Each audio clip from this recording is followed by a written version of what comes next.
Assalamualaikum warahmatullahi wabarakatuh. Selamat siang teman-teman. Gimana kabarnya hari ini? Kita dalam pertemuan ketiga ya, dalam mata kuliah pendidikan inklusi anak usia dini. Nah, minggu lalu apakah masih ingat teman-teman belajar apa? Kita belajar pengertian inklusi, metode pendekatan inklusi, juga apa ya, bagaimana sih hal apa aja yang urgent dalam pendidikan inklusi anak usia dini. Nah, kita hari ini mau bahas apa nih? Yang utama adalah identifikasi anak berkebutuhan khusus.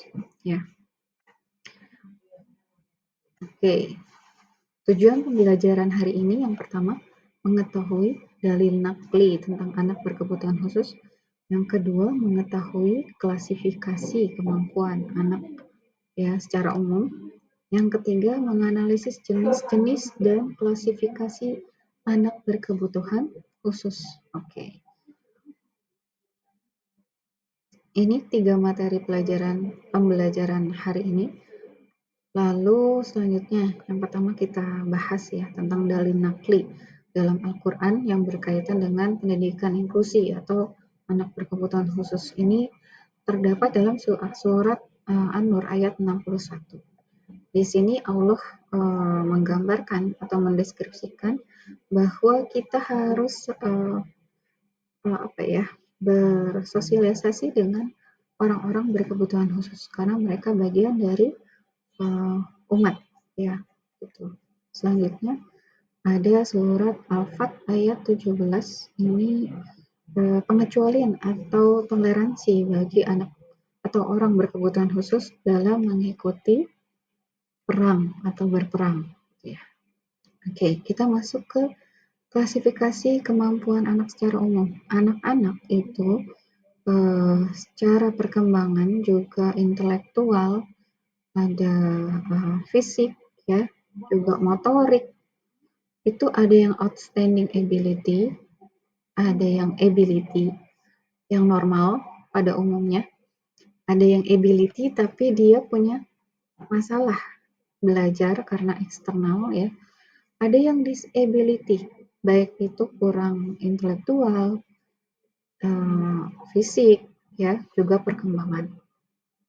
Nah, yang outstanding ini atau dia punya gifted, dia luar biasa, punya IQ yang sangat tinggi, itu masuk ke dalam 2 golongan, baik anak berkebutuhan khusus maupun anak luar biasa, karena dia butuh stimulasi yang luar biasa.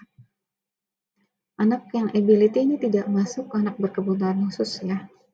Nah, yang ability tapi masalah dalam belajar karena eksternal ini masuk ke anak berkebutuhan khusus dan harus difasilitasi, dibantu perkembangannya agar lebih optimal. Dan terakhir, anak disability secara intelektual, fisik, maupun perkembangan itu masuk ke dalam anak berkebutuhan khusus juga. Ya, ini jenis-jenis ABK itu ada yang ABK-nya permanen, ada yang ABK-nya temporer. Yang permanen itu ada yang tunanetra, tunarungu, tunagrahita, tunadaksa, tunalaras, ada cacat ganda ya, berbakat tadi ya, gifted, ada kesulitan belajar seperti disleksia, disgrafia, diskalkulia, ada juga autis dan ADHD. Ini kedua jenis ini adalah masalah perkembangan ya. Selanjutnya ada yang ABK karena faktor temporer. Yang pertama, anak-anak yang hidup di daerah konflik nih, seperti di Papua, di Poso, di mana lagi? Timur-Timur ya. Ada anak yang rentan karena hidup di dalam daerah yang bencana, seperti di mana? Di Jepang, di Palu, yang setiap hari mereka itu harus menghadapi guncangan atau apa ya, gempa bumi. Ya. Ada anak yang secara sosial ekonominya rendah. Ini berkaitan dengan kemampuan mereka mengakses pendidikan, kesehatan, gizi yang baik, dan lain sebagainya. Ada yang anak lingkungannya itu dituntut untuk bekerja di usia muda. Ini sering kita temui di daerah Afrika ya. Mereka itu dituntut untuk menjadi buruh biasanya. Anak drop out entah itu karena MBA, mohon maaf, married by accident, ada yang karena broken home ya, kedua orangnya bercerai. Ada juga terakhir anak yang hidup di daerah khusus atau terpencil, maka mereka akan kesulitan mengakses pendidikan seperti buku-buku berkualitas, terus bangunan sekolah, lalu ada juga internet untuk belajar secara online seperti itu. Oke, kita bahas satu persatu ya teman-teman, dari tunanetra dulu. Nanti teman-teman saya minta untuk dibagi ke dalam beberapa kelompok, lalu teman-teman diskusi dalam kelompok tersebut untuk mencari karakteristik dari setiap anak berkebutuhan khusus yang saya info di PPT ini ya. Nanti teman-teman lengkapi. Ini karakteristiknya baru 2 yang saya spill. Nanti teman-teman lengkapi. Ada banyak karakteristik. Misalnya ini tunanetra ya. Tunanetra itu pengertiannya apa? Pengertian tunanetra itu gangguan penglihatan sehingga menghambat prestasi belajar, kecuali dilakukan penyesuaian dalam pembelajaran. Nah, klasifikasinya seperti apa? Ada totally blind atau buta permanen sejak lahir biasanya, ada kurang lihat atau low vision. Nah, karakteristik orang tunanetra itu seperti apa? Yang pertama, beberapa tidak melihat objek pada jarak 6 meter. Yang kedua, ada kerusakan pada bola mata. Biasanya bola matanya berwarna putih atau keabu-abuan. Nah, pengertian tunarungu. Tunarungu itu apa? Biasanya ketidakmampuan mendengar, sehingga mengalami hambatan dalam belajar. Klasifikasinya ada totally deaf atau benar-benar tuli sejak lahir biasanya ya, masalah genetik. Yang kedua, kurang dengar atau hard of hearing.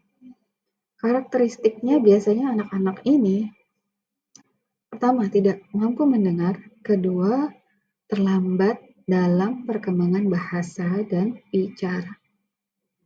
Nah, tunagrahita itu anak-anak yang mengalami hambatan kecerdasan secara nyata, disertai kekurangan dalam perilaku adaptif dan terjadi pada masa perkembangan. Klasifikasi tunagrahita ada 4 ya. Yang pertama ringan, sedang, berat, juga sangat berat, tergantung berapa skor IQ-nya. Oke, karakteristiknya gimana sih tunagrahita ini? Yang saya beritahu di sini yang pertama, perkembangan bicara atau bahasanya biasanya terlambat ya. Atau kata-kata, vocabulary-nya itu sangat sedikit gitu. Biasanya dia pasif ya. Dan ada ciri-ciri klinis yang menyertai, entah itu penyakit dan lain sebagainya. Nah, tunadaksa itu anak-anak yang seperti apa sih? Ini biasanya yang punya gangguan fisik berkaitan dengan tulang, otot, sendi, juga persyarafan, sehingga memerlukan pendidikan atau fasilitas khusus seperti tongkat, kursi roda, ya, atau alat-alat yang membantu dia ketika di dalam kelas.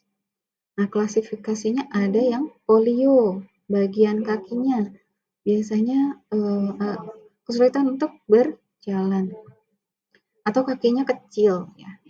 Ada yang cerebral palsy. Cerebral palsy ini ada kesulitan dalam mengendalikan otot, sendi, juga sistem persyarafan. Jadi dia ada kesulitan untuk mengendalikan organ gerak atau anggota geraknya.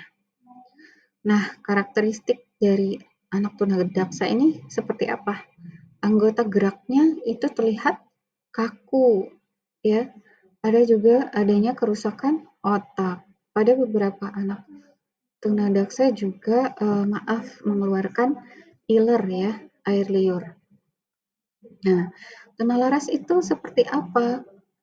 Malas itu gangguan tingkah laku sehingga kurang dapat menyesuaikan diri dengan baik di lingkungan keluarga, sekolah, juga masyarakat. Klasifikasinya ada gangguan emosional, ada gangguan sosial. Nah, karakteristiknya seperti apa?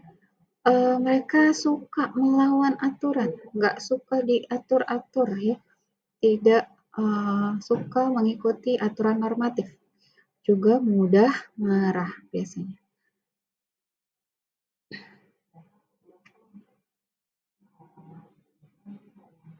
Nah, selanjutnya teman-teman bisa ada autis,